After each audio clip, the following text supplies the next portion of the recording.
Kaixo eta ongi etorri jakindunera. Gaur, esperimento bat ikusiko dugu.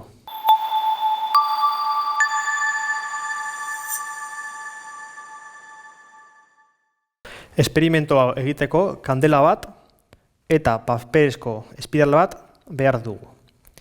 Ikusten dugunez, espirala suaren gainean jartzerakoan, espirala biratu egiten da. Baina hau zergatik gertatzen da. Hau konbekzio batik gertatzen da. Goazen arbelera. Bideoan ikusi duguna egoera hau da. Eta azkenean konbekzioagatik gertatzen da. Azkenean hemen dugun haizea berotu egiten da. Eta denok dakigunez, haizea bero dagoenean honen dentsitatea txikiago da.